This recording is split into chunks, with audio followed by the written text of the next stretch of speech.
Revelações da ciência sobre os mistérios da vida.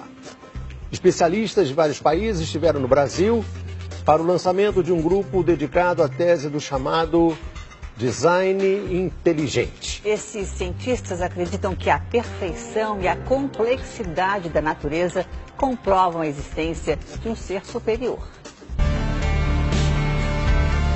O que há por trás do bater das asas de uma borboleta? Ou das cores vibrantes das penas dos pássaros? O que há em comum entre a concha do mar e a força dos furacões? Que mistérios guardam as nossas células e o DNA, o responsável por tudo que somos? Os homens reunidos nesta sala são os principais nomes de um ramo da ciência que pretende responder questões como estas. Ao contrário do que a gente já apregoou por 150 anos, há evidências de inteligência na vida e no universo. Eles são estudiosos do chamado design inteligente, uma linha de pesquisa que acredita que a complexidade da vida e a perfeição da natureza comprovam a existência de um ser superior. A vida foi feita pronta, o universo foi feito pronto, planejados por um ser extremamente inteligente, com design, com arte, com perfeição. Marcos Eberlin coordena o Núcleo de Pesquisa em Ciência, Fé e Sociedade, recém-inaugurado por uma das maiores universidades de São Paulo, em parceria com instituições americanas. Outro defensor do design inteligente é o doutor em bioquímica e professor americano Michael Behe.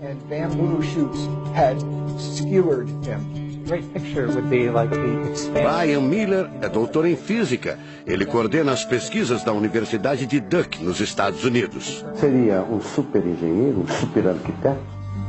Você pode dizer isso, responde o físico. Um arquiteto que tinha a vida em mente, um criador que fez a vida deliberadamente. Also, when you look at life itself, não é de hoje que os cientistas procuram pistas deste arquiteto da vida. Galileu Galilei, o célebre físico e astrônomo italiano, disse há mais de 400 anos que a matemática é o alfabeto com o qual Deus escreveu o universo. A matemática se dedica a provar que tudo no universo segue uma lógica. Mas foi ainda antes, na Idade Média, que outro italiano, Leonardo Fibonacci, decifrou parte deste alfabeto. Ele descobriu um padrão numérico que se repete em quase tudo na natureza. Em homenagem a ele, o padrão passou a ser conhecido como sequência de Fibonacci, uma sequência lógica de números que pode ser expressa em formas geométricas. Em cada quadrado, a gente consegue construir arcos, são aquelas linhas tortas, né? A gente consegue ligar um arco com o outro. Quando você liga um arco, um outro arco, um outro arco, um outro arco, um outro arco, e vai seguindo um outro arco, pensando no próximo quadrado, um outro arco. Essa aqui é uma figura que é uma espiral, chamada espiral de Fibonacci. E essa espiral aparece em diversos lugares do nosso cotidiano. Aparece, por exemplo, na nossa orelha. O formato da nossa orelha é exatamente essa espiral. Uma coisa interessante, aparece no nosso rodamuinho do cabelo aqui. É o mesmo formato que aparece aqui. Que é o mesmo formato que aparece naquela concha do mar, tal do Nautilus, né? Que é o mesmo formato que aparece nas estrelas do universo. Que é o mesmo rodamuinho que forma quando tem um furacão. A sequência de Fibonacci foi encontrada também nas ondas do mar, nas pétalas das rosas, na distribuição das sementes do girassol e até nos hexágonos da casca do abacaxi. Mais uma comprovação matemática da existência de uma mente inteligente por trás da criação seria o chamado número de ouro, ou proporção áurea, representada pela letra Φ. O número de ouro, também representado pelos dígitos 1,618, está presente na construção de uma das obras mais importantes da antiguidade, o Partenon. Foi usado por Leonardo da Vinci na Mona Lisa, o quadro mais famoso do mundo. Essa regra do número áureo, ela vem, né, aparece no Fibonacci e aplica um monte de situações. E é legal que os gregos percebiam isso, eles associavam isso muito com a ideia de perfeição. Ele está presente nas asas das borboletas e até nas medidas do corpo humano. Se você pegar a sua altura e dividir pela distância do seu umbigo até o chão, vai dar aproximadamente 1,6. Um φ. Vai dar um φ também. Se a gente abre os braços, né, calcula a distância da ponta de um dedo até a ponta do outro dedo. Então vai ser desse dedo maior aqui, no dedo médio, até chegar ao dedo médio. Se eu pegar essa distância e dividir pela distância desse dedo até esse ombro aqui, vai dar 1,6 de novo. De tudo na natureza, o que mais impressiona os cientistas são as células, a chamada unidade básica da vida. São as menores partes que compõem os seres vivos, vegetais ou animais. O corpo humano é formado por cerca de 100 trilhões de células que dão origem a tecidos e órgãos. We cannot be accidentally caused. Life is not an accident. O americano Douglas Axie estuda biologia molecular há mais de 25 anos. Ele garante: não existe a mínima possibilidade de a vida ser um acidente, um acaso da evolução do planeta. Para ele, as células são complexas demais e só podem ter sido criadas de propósito por um ser inteligente.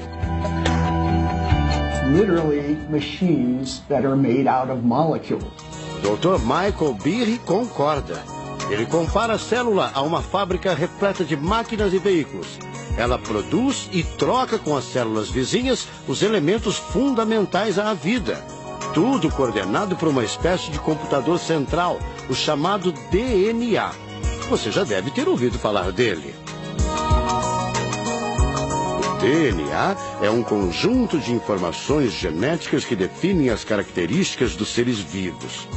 Entre os humanos é o DNA que informa o sexo, a cor da pele e do cabelo e o formato do rosto, entre outras coisas. São 6 bilhões de informações condensadas numa estrutura microscópica extremamente eficiente. O presidente da Sociedade Brasileira do Design Inteligente considera o DNA o mais avançado código de que se tem notícia. A gente tem a molécula de DNA como um modelo. Por quê? Porque quando a gente descobriu essa molécula, a gente viu que é uma molécula fantástica, maravilhosa. E ali evidências e mais evidências de que uma mente inteligente projetou a vida. Porque é o software da vida. E esse software tem o quê? Tem ali um código. E a gente sabe que códigos emanam de mentes inteligentes. Nos Estados Unidos, um grupo de pesquisadores afirma ter identificado uma sequência de números que sempre se repete no DNA humano. Seria uma espécie de assinatura de Deus, segundo o engenheiro da computação Greg Braden. So now we have a definition. Ao considerar a carga dos elementos químicos do DNA, os pesquisadores teriam identificado o seguinte padrão numérico: 10, 5, 6, 5. Eles então passaram a tentar decifrar esse código e tiveram a ideia de substituir os números por letras hebraicas. Em hebraico, a língua oficial de Israel e que aparece na Bíblia, os números são representados por letras, como explica essa professora israelense. A escrita hebraica é muito antiga. Já tem textos escritos 1000 anos antes da Era Comum. E nesta época ainda não inventaram o sistema decimal dos números que usamos agora. Na Bíblia, o Primeiro Testamento, podemos ver não só os números dos versículos e os números dos capítulos, mas também as páginas. A contagem das páginas está feita em letras e não em números. A sequência numérica 10, 5, 6, 5 foi transcrita para as respectivas letras em hebraico: Yud, Rei, Vav, Rei. Veja o resultado. A sequência corresponde à palavra Javé, ou Deus em hebraico. Apesar de todo o avanço da medicina, cerca de 90% das informações genéticas ainda são um mistério. O professor Eberlin diz que as descobertas científicas trazem implicações sérias para toda a humanidade. Mas cada vez mais reforçam os argumentos de quem acredita no design inteligente, a assinatura de uma força superior. A gente vai ter que entregar essa informação para a filosofia e para a teologia. E a gente agora, como bons filósofos e teólogos que todos somos, a gente vai colocar a nossa filosofia e nossa teologia em cima desse dado científico e optar pela melhor opção. Eu, óbvio, acho que a melhor opção é Deus. Como gente, a gente tem esse direito, né, de especular em cima da descoberta científica de que uma mente inteligente orquestrou o universo e a vida.